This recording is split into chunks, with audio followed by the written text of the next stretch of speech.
নমস্কার বন্ধুরা, viral hair চ্যানেলে তোমাদের স্বাগত। বলেছিলাম আমার গ্রাম কোনো তীর্থস্থানের থেকে কম কিছু না, তা তোমরা নিজের চোখে দেখে নাও। মিত্র মুস্তাফি পরিবারে প্রতিষ্ঠিত হয়েছিল আরাক মন্দির হরসুন্দরী। 1814 সালে রামনিধি মুস্তাফি এই মন্দির স্থাপন করেছিল। তোমরা দেখতেই পাচ্ছ মেন মন্দির রয়েছে এবং তার চারিপাশে রয়েছে আরও অনেকগুলো মন্দির। তো বলে দিই কতগুলো মন্দির আছে। মোট 14খানা মন্দির আছে। তার মধ্যে 5খানা, এখানে 4খানা মন্দির রয়েছে পঞ্চতন্ত্র মন্দির, যা মন্দিরের বা ও ডান পাশে তোমরা দেখতে পাচ্ছ। এই মন্দিরে ঢোকার সময় হচ্ছে সকাল 9:30 এবং বিকেল 4:30। এই মন্দিরের পাশে গড়ে উঠেছে নিস্তারিণী মন্দির। এই নিস্তারিণী মন্দিরের এক কাহিনী আছে, তোমাদেরকে চট করে বলে দিই।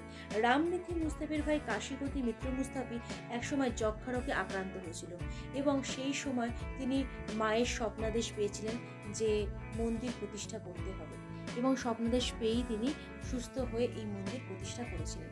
তাই এই মন্দিরের নাম হচ্ছে নিস্তারিণী মন্দির। এই নিস্তারিণী মন্দিরে তখন সাজসজ্জা চলছিল, পূজা অর্চনা জোগাড় চলছিল, তাই মায়ের ফটোটা আমি ভালো করে তোমাদেরকে দেখাতে পারলাম না। তো এটা হচ্ছে মন্দিরের পেছনের অংশ।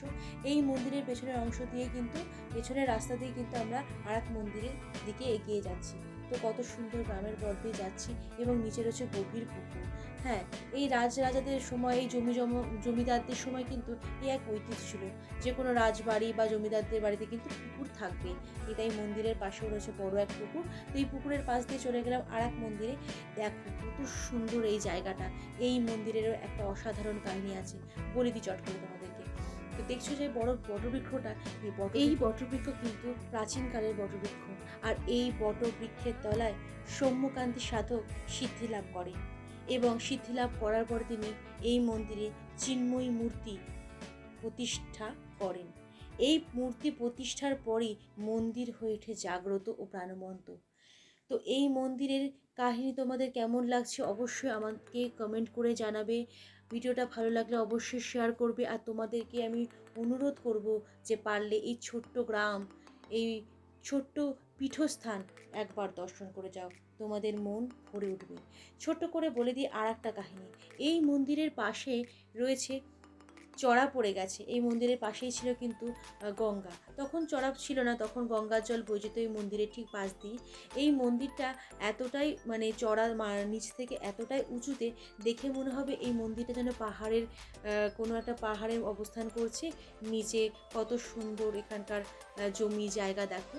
তো এই যে জায়গাটা দেখছো, এখান থেকে কিন্তু আগে গঙ্গা ছিল। আর এই গঙ্গা দিয়ে 1881 খ্রিস্টাব্দে 15ই জুলাই রামকৃষ্ণ পরমহংসদেব যাত্রা করছিল এবং তখন এই মন্দির থেকে তিনি এই মন্দিরে আসেন।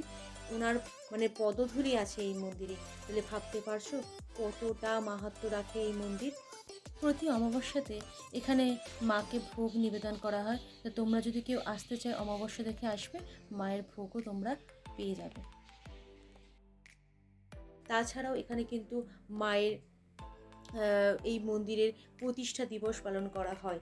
আমি এখানে তোমাদেরকে দেখিয়ে দিচ্ছি মন্দিরের চারিপাশটা কতটা সুন্দর। এবং আমার বারবার এই মন্দির আমার খুব প্রিয়, কারণ এই মন্দিরে আসলে সত্যি মনে হয় আমি যেন আমার গ্রামে নেই, গ্রাম থেকে অন্য কোনো জায়গায়, কোনো পাহাড়ি অঞ্চলে ঘুরতে চলে গেছি। কোনো একটা পাহাড়ি, মানে পাহাড় থেকে হয়তো, পাহাড়ি মন্দির থেকে আমি আমার গ্রাম বাংলাকে দেখছি। তো এইখানে গেলে আমার মনটা সত্যি ভীষণ খুশি হয়ে যায়। ছোটোবেলা থেকেই বাবার সাথে মায়ের সাথে এই মন্দিরে আসা এবং এই মন্দিরের মাহাত্ম্য সে সময় আমি অতটা উপলব্ধি করতে পারিনি, কিন্তু পরবর্তীকালে যত দিন গেছে এই মন্দিরের মাহাত্ম্য আমাকে অনেক বেশি অনুপ্রাণিত করেছে। তো তোমাদেরকে চট করে ঘুরিয়ে দেখিয়ে দিলাম যে মন্দিরের প্রাঙ্গণটা কত সুন্দর এবং কত সুন্দরভাবে এটা রক্ষণাবেক্ষণ করেছে এখানকার লোকাল লোকজনেরা। তো যেহেতু আমরা অনেক সকালে এসেছিলাম 7:30টার সময়, সেহেতু মন্দির এখন বন্ধ ছিল। ঠিক এই মন্দিরও ঠিক 9:30টার সময় খোলে।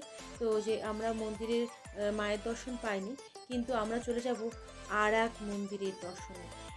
দেখো, আমরা এই যে নামছি না, এটা কিন্তু অনেকটা উঁচু থেকে নিচুর দিকে নামছি এবং সামনে রয়েছে একটা ব্রিজ। এই ব্রিজটা ভেঙে গেছে, এই ব্রিজটাকে নির্মাণ করা হচ্ছে। তো আমরা ব্রিজের পাশ দিয়ে অনেকটা পথ হেঁটে, এটা হচ্ছে আমার গ্রামের লাইব্রেরি।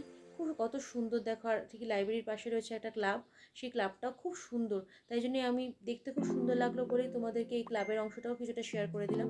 তো এই ক্লাবের পাশ দিয়ে আমরা কত জঙ্গলের মধ্যে দিয়ে ওই মন্দিরে প্রবেশ করব। আচ্ছা, এই মন্দিরে ঢোকার সময় তোমাদেরকে কতগুলো কাহিনী আমি বলে দিচ্ছি। আমার ছোটবেলাতে আমরা যখন এই মন্দিরে যেতাম, তখন আমার বাবা বলেছিল এই মন্দির নাকি, যে মন্দিরে আমরা যাচ্ছি, এই মন্দির নাকি আমাদের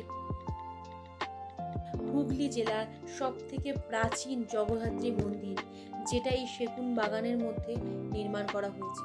তো এই মন্দিরের রাস্তা দিয়ে যাওয়ার সময় দেখলাম লেবু বাগান।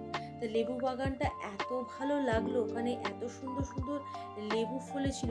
তো আমি তারও কিছুটা ভিডিও নিয়ে নিলাম, কারণ প্রাকৃতিক শোভা দেখতে কার না ভালো লাগে। আমি নিজেও খুব ভালোবাসি, আর আমার দর্শকবৃন্দরা আশা করি এই প্রাকৃতিক শোভা দেখে ভালোই লাগবে।